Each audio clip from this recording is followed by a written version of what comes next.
Welcome to Unit 4, Nursing Management of Carotid Artery Disease. At the end of this unit, the learner will review postoperative complications and review the nursing care and post-surgical management of the cerebrovascular patient. This unit will focus on the identification of possible complications and nursing care following both the endovascular and surgical revascularization in patients with cerebrovascular disease. The neurological assessment of the patient that has had a carotid intervention includes frequent evaluations of the cranial nerves. Listed are the key cranial nerves that are impacted by a carotid intervention: oculomotor, vagus, hypoglossal, facial, spinal accessory are just a few of the cranial nerves to be tested after and before carotid intervention. Possible complications post-carotid endarterectomy include stroke, hypertension, hematoma, operative death, myocardial infarction, cranial nerve injury, reperfusion headache, recurrent TIA or stroke, and wound infection. Possible complications post-carotid stenting include stroke, hypertension, myocardial infarction, reperfusion headache, recurrent TIA, or stroke. Following any surgery that involves the carotid arteries, the number one concern is neurological integrity. Stroke following carotid endarterectomy is rare and occurs in 1 to 3% of cases. In carotid stenting, the incidence is a little higher, ranging from 3 to 8% of cases.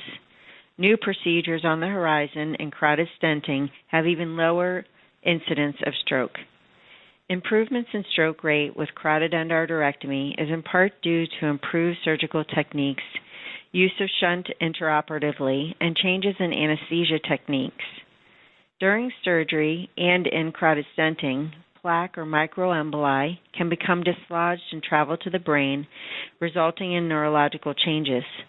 If there is a concern that there is an acute occlusion, the patency of the operative site is assessed urgently utilizing ultrasound technology. If an occlusion is noted, the patient returns to surgery for a thrombectomy, removal of the clot. Neurological deficits should resolve after this surgery. If the neurological changes are secondary to embolization, resolution of deficits may or may not occur. If the patient has a history of a stroke or TIA, it is imperative for the nurse to know what symptoms he or she had. The role of the nurse is to evaluate that there is adequate cerebral perfusion. The nursing assessment includes frequent hourly neurological examinations, and the focus is on cranial nerves 2 through 12. Maintaining normotensive state is critical. Blood pressure may be labile secondary to manipulation of the carotid sinuses. The surgeon should provide systolic blood pressure parameters. Also, it is key to watch heart rate and respiratory rate. Hypertension can damage the arterial anastomosis by causing increased pressure and possible bleeding. Hypotension also threatens the anastomosis because a lower blood pressure can result in carotid artery thrombosis. If the blood pressure is not in range, vasoactive infusions may be required. A patient on vasoactive infusions would require ICU care.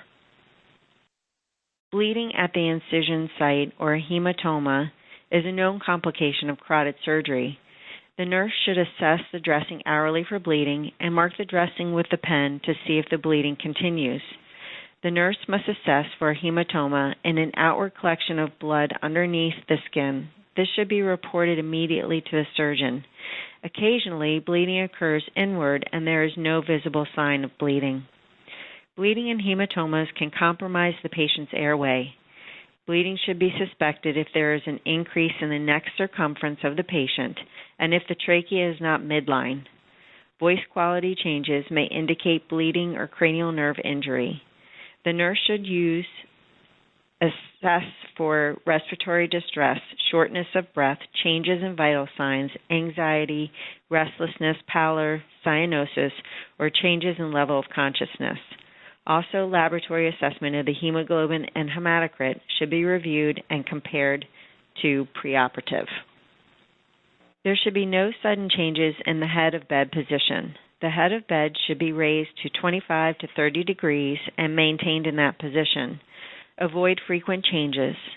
Multiple sudden changes can contribute to hypertension and hypotension. After surgery, there is a temporary inability of the great vessels to compensate for changes in the head of bed. Patients with vascular disease are at high risk for cardiac complication following carotid intervention. Usually a component of the preoperative workup is an evaluation of the heart. Typically, a cardiac stress test or cardiac catheterization less frequently is obtained to minimize post-surgical stenting risk of cardiac complications. The nurse's role after a carotid intervention is to assess blood pressure and heart rate. Are there EKG changes that would be suggestive of an MI? How is the patient's pain? Are there any symptoms of carotid ischemia? Is there chest pain, shortness of breath? Does the patient have a history of cardiac disease? In carotid stent patients, femoral access is obtained usually. The puncture site must be observed for bleeding or hematoma. Pseudoaneurysm of the access artery can develop. A pseudoaneurysm is a false aneurysm, a hematoma that forms as a result of a leaking hole in an artery. Some patients experience cranial nerve injuries secondary to a carotid intervention. The most common cranial nerve injuries are listed and at times are confused as stroke. These injuries are as the result from traction or inadvertent transection during surgery. Most of the injuries will resolve over time. Hyperperfusion syndrome can occur anytime in the postoperative period, even immediately postoperatively. However, it generally occurs in day 2 to 10 after the procedure. It is more commonly seen in patients that have a contralateral carotid lesion, which means a lesion on the non-operative side. It is caused by an increase in blood pressure in brain capillary beds distal to the arterioles that have chronically lost the ability to auto-regulate and vasoconstrict. This increase in blood pressure results in a headache. It is usually described as a severe unilateral headache. Hyperperfusion syndrome has been associated with seizures and stroke and is a medical emergency that must be reported. It is key that patients understand that they must call the physician's office if they develop a headache, and that is a headache that is not normal. As outlined above, hyperperfusion syndrome is associated with hypertension. It is key to know the patient's baseline blood pressure to assess for trends postoperatively. Wound complications are rare following carotid interventions. If a patient develops a hematoma or requires a second surgery, the risk of wound infection rises. The nurse's role is to assess the dressing for bleeding, change the dressing as ordered by the physician, assess the wound for bleeding, redness, or drainage. In a carotid stent patient, monitor the groin for hematoma, bleeding, or drainage. Assess the patient for elevated temperature. Also, if ordered, assess the white blood cell count. Bruising, discoloration, and swelling are not uncommon and will resolve. The average length of stay for a carotid endarterectomy and a carotid stent is 1 to 2 days if there are no complications. A key role of the nurse is providing discharge instructions to the patient and family.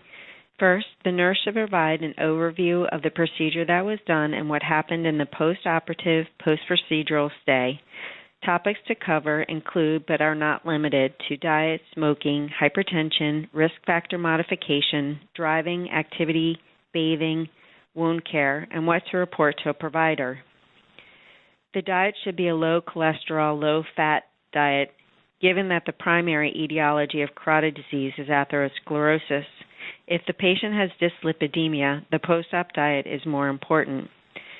If the patient is a smoker, each opportunity should be taken to encourage smoking cessation. It should be stressed that smoking leads to accelerated atherosclerosis and could result in recurrent disease in the carotid. Blood pressure should be monitored frequently. Patients should resume postoperative antihypertensive medications. The patient should receive parameters of what the ideal blood pressure should be and when to call a provider if it is outside those parameters. The patient cannot drive until cleared by a healthcare provider. Activity. Patient can return to normal activity gradually. They can go up and down stairs. There are no restrictions for neck movement.